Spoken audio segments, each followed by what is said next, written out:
नहमदुहु व नुसल्ली व नुसल्लिमु अला रसूलिहिल करीम अम्मा बाद फ़ाऊज़ु बिल्लाहि मिनश्शैतानिर रजीम बिस्मिल्लाहिर्रहमानिर्रहीम। सामीन मोहतरम अस्सलामु अलैकुम व रहमतुल्लाहि व बरकातुहू।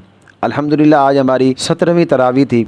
आज की तरावी 21वें पारे की तिलावत पर मुश्तमिल है, जिसमें सूरतुल अनकबूत का बकिया हिस्सा सूरतुल रूम, सूरतुल लुक़मान, सूरतुल सजदा और सूरतुल अहज़ाब शामिल हैं। ये हम आज की तरावी का मुख्तसर खुलासा जानते हैं।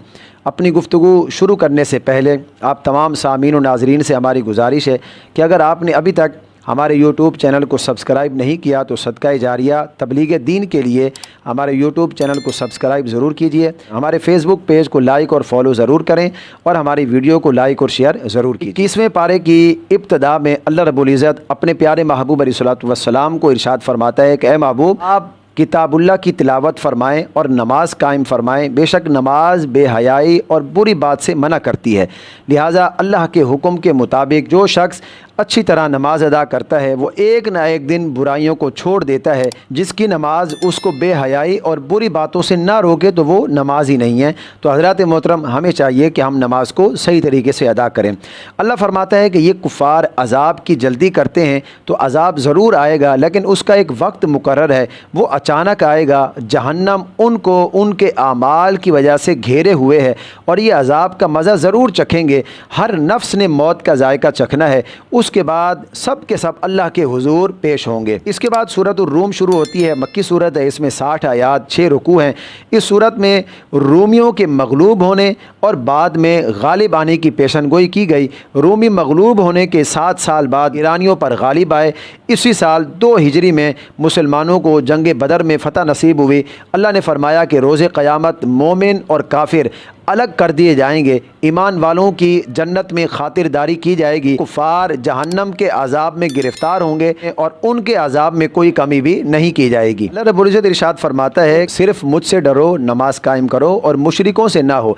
यानी मुशरिकों और मुसलमानों में अगर कोई फ़र्क है तो वो नमाज का फ़र्क है। जो नमाजी है अल्लाह का डर और अल्लाह का खौफ भी उसके दिल में है। यहाँ भी हमें नमाज कायम करने की ताकीद की गई और फरमाया कि रिश्तेदारों को उनका हक़ दो, मिस्कीन और मुसाफिरों को भी उनका हक़ दो, रिश्तेदारों के साथ अच्छा सलूक करो और एहसान करो, सदका देकर मेहमान नवाजी करके अल्लाह की रज़ा चाहते हुए। फरमाया कि जो खालिसतन अल्लाह की रज़ा के लिए अल्लाह की राह में अपना माल खर्च करता है, अल्लाह अज़्ज़ व जल उसको एक के बदले में 10 गुना ज़्यादा अजर अता फरमाता है। अल्लाह रब्बुल इज़्ज़त ने अपने प्यारे महबूब पाक सल्लल्लाहु अलैहि वसल्लम से इरशाद फरमाया कि ए महबूब, आप मुर्दों को नहीं सुनाते, ना बहरों को, ना अंधों को। यहाँ पर बाज़ लोगों ने मुर्दों से मुराद मरे हुए लोग मुराद लिए, ये सरासर गलत है। यहाँ मुर्दों से मुराद कुफ़ार हैं, अंधों से मुराद भी दिल के अंधे हैं, जो दुनियावी ज़िंदगी तो रखते हैं मगर पंदो मौइज़त से फैज़याब नहीं होते, इसलिए उन्हें मुर्दों से तशबीह दी गई। लिहाजा आयत से मुर्दों के ना सुनने पर सनद लाना ये दुरुस्त नहीं है। मुर्दों का सुनना और अपनी कब्रों पर ज़ियारत के लिए आने वालों को पहचानना ये बकसरत अहादीस से साबित है। अब सूरतुल लुक़मान शुरू होती है। इसमें 34 आयात 4 रुकू हैं। मक्की सूरत है।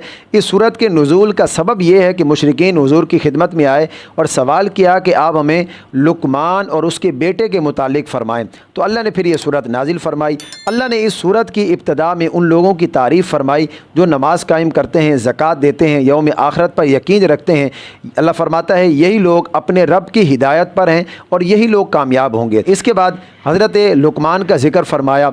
हज़रत लुक़मान हज़रत अय्यूब अलैहिस्सलाम के भांजे थे और आप 1000 साल तक ज़िंदा रहे। हज़रत दाऊद अलैहिस्सलाम का ज़माना पाया, उनसे इल्म अख़ज़ किया। हज़रत लुक़मान ने अपने बेटे को पहली नसीहत की कि ए बेटे, अल्लाह के साथ किसी को शरीक न करना, बेशक शिरक सबसे बड़ा जुल्म है।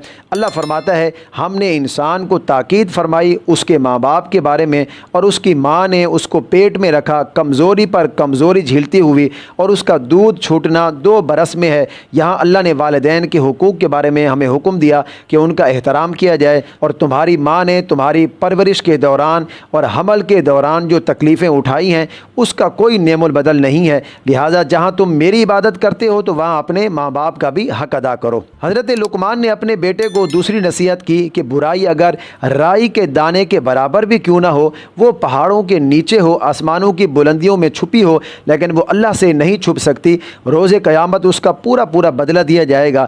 تیسری نصیحت فرمائی کہ ہمیشہ نماز کی پابندی کرنا، امر بالمعروف نہی عن المنکر کرتے رہنا، کتنی ہی بڑی مصیبت تم پر آن پڑے صبر کا دامن کبھی نہیں چھوڑنا، تکبر اور غرور کا مظاہرہ کبھی نہیں کرنا، زمین پر اکڑ اکڑ کر کبھی نہیں چلنا۔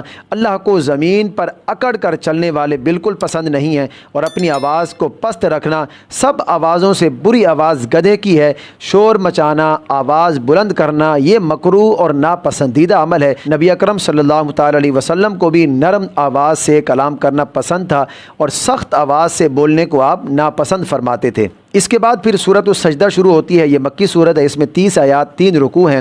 اس سورت میں مومنین کی تعریف اور تحسین کی گئی کہ وہ اللہ کو سجدہ کرتے ہیں، قرآن مجید کی آیات سن کر اللہ کی حمد اور تسبیح بیان کرتے ہیں۔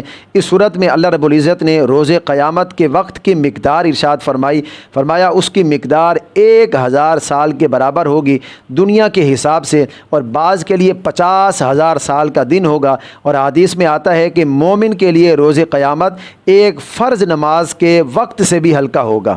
اس کے بعد سورۃ الاحزاب شروع ہوتی ہے۔ یہ مدنی سورت ہے، اس میں 73 آیات 9 رکوع ہیں۔ اس سورت میں اکثر آیات منافقین کے رد میں نازل ہوئیں۔ منہ بولے بیٹے کے احکام، آداب معاشرت، خواتین کے حجاب، نکاح کے بعد ولیمہ، اور نبی اکرم صلی اللہ تعالی علیہ وسلم کی تعظیم کے متعلق بھی ہدایات دی گئیں، اور غزوہ احزاب یعنی غزوہ خندق کا بھی اس سورت میں ذکر کیا گیا۔ اس سورت میں اللہ نے اپنے محبوب پاک صلی اللہ تعالی علیہ وسلم کو بڑے ہی پیارے لقب کے ساتھ یا ایھا النبی، اے غیب کی خبریں دینے والے، اس نام پاک کے ساتھ آپ کو یاد فرمایا۔ یا محمد کہہ کر نہیں پکارا جیسے دوسرے انبیاء کو یاد کیا گیا۔ اس سے آپ علیہ الصلوۃ والسلام کی تکریم اور آپ کا احترام مقصود ہے۔ اللہ فرماتا ہے کہ اگر تم اپنی بیویوں سے زہار کرو تو اس سے تمہاری بیویاں تم پر حرام نہیں ہو جاتی، اور نہ ہی وہ تمہاری مائیں بن جاتی ہیں، بلکہ زہار کا کفارہ ادا کیا جائے تو بیوی حلال ہو جاتی ہے، اور زہار کا وہی کفارہ ہے جو روزے کا کفارہ ہے۔ اس کے بعد منہ بولے بیٹے کا حکم نازل ہوا۔ زمانہ جاہلیت میں منہ بولے بیٹے کو حقیقی بیٹا سمجھا جاتا تھا، تو قرآن نے اس کی نفی کی اور فرمایا کہ منہ بولا بیٹا حقیقی بیٹا نہیں ہو سکتا، وہ اجنبی ہے، بالغ ہونے پر اس سے پردہ کیا جائے۔ اللہ نے فرمایا کہ منہ بولے بیٹے کو ان کے اپنے باپ کے نام سے پکارا جائے، یہ اللہ کے نزدیک زیادہ بہتر ہے۔ اس کے بعد پھر اللہ نے اپنے محبوب پاک صلی اللہ تعالی علیہ وسلم کی عظمت اور شان کو ارشاد فرمایا، اور فرمایا کہ میرا محبوب مسلمانوں کی جانوں سے زیادہ ان کے قریب ہے، مالک ہیں، ان کی بیویاں مسلمانوں کی مائیں ہیں۔ آپ علیہ الصلوۃ والسلام نے ارشاد فرمایا کہ ہر مومن کے لیے میں دنیا و آخرت میں سب سے زیادہ اولیٰ ہوں۔ حضور کی تعظیم و حرمت پوری کائنات سے افضل اور اعلیٰ ہے۔ اس کے بعد غزوہ احزاب یعنی غزوہ خندق کا ذکر ہے۔ یہ غزوہ 5 ہجری کو شوال کے مہینے میں پیش آیا۔ الحمدللہ یہ آج کی ہماری تراویح کا مختصر خلاصہ ہے۔ اللہ رب العزت ہمیں قرآن مجید پڑھنے، قرآن کو سمجھنے اور اس کی تعلیمات پر عمل پیرا ہونے کی توفیق عطا فرمائے۔